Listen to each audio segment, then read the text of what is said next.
Hello friends, अनुविता channel में मैं सविता सिंह आप सभी का एक बार फिर स्वागत करती हूँ। आज हम पढ़ने वाले हैं कक्षा 7वीं अंग्रेजी माध्यम की रहस्य यह लेसन। इसके लेखक हैं हरि कृष्ण देवसरे जी। इनका जन्म 1940 नागौर मध्य प्रदेश में हुआ। इनकी मृत्यु 14 नवंबर 2013 में हुई। इनकी रचनाएं हैं संपूर्ण बाल विज्ञान कथाएं आदि। पर इनका परिचय है। डॉक्टर हरि कृष्ण देवसरे जी ने बाल साहित्य रचना और समीक्षा के क्षेत्र में प्रशंसनीय योगदान दिया है। आपने अपने पुस्तकों का संपादन कार्य भी किया है। प्रस्तुत कहानी के माध्यम से लेखक ने बच्चों को अंधविश्वासों से दूर रहते हुए वैज्ञानिक दृष्टिकोण को अपनाने के लिए प्रेरित किया है। बच्चों, ये जो एक कहानी है, इसमें एक ऐसा बच्चा है जो कि अंधविश्वास पर कभी भी विश्वास नहीं करता है। तो यहाँ पर जो लेखक हैं यहाँ पर हरि कृष्ण देवसरे जी, उन्होंने भी आप लोगों को अंधविश्वास पर विश्वास न करने के लिए और अपने जीवन में वैज्ञानिक दृष्टिकोण को अपनाने के लिए प्रेरित किया है। तो चलिए हम इस कहानी की शुरुआत करते हैं, जिसका नाम है रहस्य।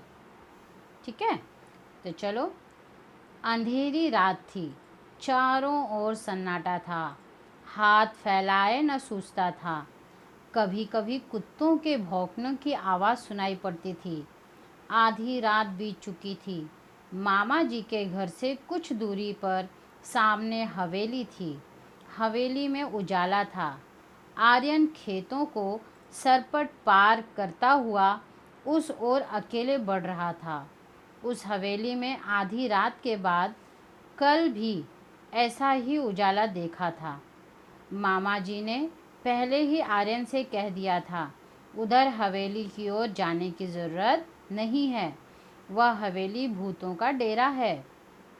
आर्यन मन ही मन मुस्कुराने लगा। वह जानता था कि भूत वूत कुछ नहीं होते, यह कपोल कल्पना है। कपोल कल्पना यानी कि हमारी एक मानसिक कल्पना है, झूठी कल्पना है। कक्षा में विज्ञान के शिक्षक ने वैज्ञानिक दृष्टिकोण अच्छी तरह समझाया था। रहस्य का पता लगाने के लिए उसने मन में ठान लिया था, यानी इस हवेली में, जिसको कि सभी मामा जी के घर के लोग और उनके गांव के लोग ये समझते थे कि इस हवेली में कोई भूत रहता है, उस भूत का पता लगाने के लिए आज आर्यन निकल पड़ा है। और उसे ये पता है कि कोई भी भूत वूत नहीं होता है, क्योंकि उसको वैज्ञानिक दृष्टिकोण यानी उसको विज्ञान विषय पढ़ाया गया है स्कूल में। और हर एक चीज़ वैज्ञानिक दृष्टिकोण से हमें देखना चाहिए, ये चीज़ें भी उसको बताई गई हैं। इसलिए अब आर्यन क्या कर रहा है, अपने वैज्ञानिक दृष्टिकोण के अनुसार उस रहस्य का पता लगाने जा रहा है कि वो जो हवेली है उसमें क्यों रात के समय लाइट जलती रहती है। तो अब रहस्य का पता लगाने के लिए उसने मन में ठान लिया है। अब मामा जी ने कहा था, इस हवेली में पिछले 10-15 सालों से कोई नहीं रहता। पहले उसमें एक ज़मींदार का परिवार रहता था। अब ज़मींदार का परिवार ख़त्म हो गया है। उस तरफ कोई आता जाता नहीं। एक बार घीसू उधर गया था, बेचारे का बुरा हाल हुआ था। 3 महीने तक खाट पकड़े रहा। आर्यन करवटें बदलता रहा। आधी रात को उठकर छत से उसने हवेली को फिर से देखा। वहाँ रोशनी थी। गर्मी की छुट्टियाँ बिताने के लिए वह मामा जी के घर आया था। यह एक समृद्ध गांव है। मामा जी के पास एक विदेशी डिजिटल कैमरा भी है। यह बात आर्यन को मालूम थी। मामा जी की एक लड़की थी, उसका नाम था कनिष्का। आर्यन ने कनिष्का से कुछ सलाह मशवरा किया। दोनों बहादुर थे। अगला कदम उठाने के लिए उन्होंने कमर कस ली। कमर कसना यहाँ पर ये मुहावरा दिया हुआ है बच्चों। अब आगे चलते हैं। अगली सुबह उसने मामा जी से कैमरा मांग लिया। मामा जी को साथ बैठाकर मामा जी का फ़ोटो लिया। फिर मामा मामी को और कनिष्का के भी फ़ोटो खींचे। कनिष्का ने मामा मामी के साथ आर्यन के भी फ़ोटो खींचे। मामा मामी जी बहुत खुश थे। मामा जी ने कैमरे की तारीफ के पुल बांधते हुए कहा, रात में मामूली रोशनी में बिना फ्लैश गन के भी यह तस्वीर खींच लेता है। कमाल का लेंस लगा है इसमें।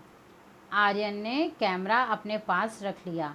कैमरा पाकर आर्यन और कनिष्का बहुत प्रसन्न थे। वे दोनों रात होने का इंतज़ार करने लगे। रहस्य का पता लगने का यह अच्छा अवसर था। अंधेरा होते ही दोनों घर से निकल पड़े। हवेली सामने थी। अंदर से हंसी और कहकहों की आवाज़ें सुनाई पड़ रही थी। आर्यन और कनिष्का ने पहले चारों ओर ध्यान से देखा। कहीं कोई खतरा नहीं था।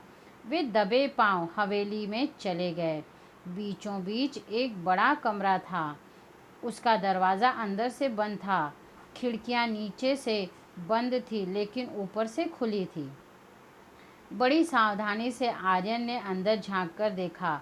हट्टे कट्टे, मोटे तगड़े, बड़ी बड़ी मूँछों वाले कई लोग पगड़ी बांधे बैठे थे। उनके साथ कमीज और पैंट पहने हुए भी कुछ लोग थे। उनकी आँखों से आग बरस रही थी। आँखें लाल लाल थी। सबके चेहरे डरावने थे। उस समय वे खाने में मस्त थे। कोई हड्डी चबा रहा था तो कोई रोटियां तोड़ तोड़ कर मुँह में डाल रहा था। आर्यन ने उन्हें ध्यान से देखा। उनके गले में कारतूसों की पेटी लटक रही थी। बंदूकें और तलवारें भी रखी थी।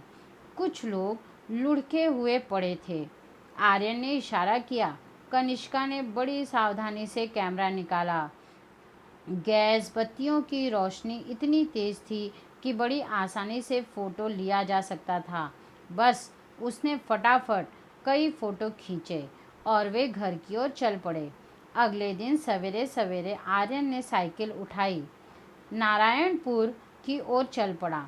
वहाँ फोटोग्राफर की एक दुकान थी। सभी फ़ोटो तैयार कराकर शाम तक वह लौट आया। कनिष्का ने अपने पिताजी से कहा, आप कहते हैं भूतों के पैर उल्टे होते हैं, उनकी छाया नहीं होती, उनके फ़ोटो नहीं ले सकते, लेकिन कल रात हम भूतों के डेरे पर गए थे, वहाँ कुछ फ़ोटो लिए, ज़रा देखिए तो। उन्होंने फ़ोटो पिताजी को दे दिए। वे परेशान हो उठे। उन्हें ऐसा खतरनाक काम पसंद न आया। फ़ोटो देखकर उनकी आंखें खुली की खुली रह गई। बोले, तो क्या भूत इंसानों जैसे होते हैं? इंसानों जैसे नहीं, इंसान ही भूत हैं। देखिए ना, इनके पैर सीधे हैं, इनकी छाया भी है और इनका फ़ोटो भी आ गया। असल में भूत वूत की अफवाह है। कोई हवेली की तरफ न जाए, उनका रहस्य न खुले, इसलिए उन्होंने भूत होने की अफवाह फैलाई है। यदि लोगों का आना जाना रहता तो वे लोग वहाँ अपना क्रियाकलाप कैसे चलाते? फिर कुछ रुक कर बोला, आप मेरे साथ थाने चलेंगे, मुझे इस मामले में बहुत गड़बड़ लगती है, आर्यन ने अपने मामा जी से कहा। अब क्या होता है बच्चों, ये देखो, थानेदार ने फ़ोटो देखते ही कहा। वे सब जाते हैं थाने में और थानेदार जो हैं उनको वो क्या करते हैं, जितने भी फ़ोटो उन्होंने लिए हैं हवेली के अंदर के, वो सारे फ़ोटो वो थानेदार को दिखाते हैं। और थानेदार वो फ़ोटो देख करके क्या कहते हैं, थानेदार ने फ़ोटो देखते ही कहा, इन डाकुओं के गिरोह ने कई वर्षों से बहुत ही उत्पात मचा रखा है। डकैती, राहजनी का पेशा है। कई वर्षों से इनकी ताकत की तलाश की जा रही है। इनको पकड़ने के लिए पुलिस ने अपना खून पसीना एक कर दिया था। शाबाश, तुम दोनों ने बहुत ही बहादुरी का काम किया है। कहाँ है ये?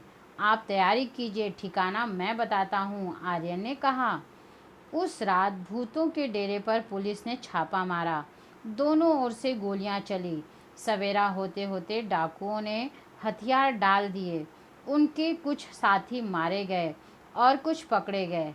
गांव वालों ने हवेली में बसे भूतों को देखा तो चकित रह गए। सभी डाकुओं के आतंक से मुक्त हो गए। जिला कलेक्टर ने आर्यन और कनिष्का की बहादुरी के कारण उनके नाम राष्ट्रपति कार्यालय को भिजवा दिए। आने वाले गणतंत्र दिवस पर महामहिम राष्ट्रपति के हाथों उनको वीरता पुरस्कार से सम्मानित किया जाने वाला है। तो देखा बच्चों आपने किस तरह से इस हवेली के रहस्य का पता आर्यन और कनिष्का ने लगाया। तो हमेशा याद रखना, हमें किसी भी अंधविश्वास पर तुरंत विश्वास नहीं करना चाहिए। उसकी खोजबीन छानबीन करके ही हमें वैज्ञानिक तरीके से उसकी खोज करनी चाहिए, तब उस पर भरोसा करना चाहिए। आशा है आपको मेरा ये वीडियो ज़रूर पसंद आएगा। मेरा ये वीडियो आपको पसंद आता है तो अपने दोस्तों के साथ शेयर करें, इसे लाइक करें। और हाँ, अगर आपने अभी तक मेरे चैनल को सब्सक्राइब नहीं किया है तो तुरंत सब्सक्राइब करें। मिलते हैं फिर नए वीडियो में एक नए विषय के साथ। तब तक के लिए थैंक यू, बाय।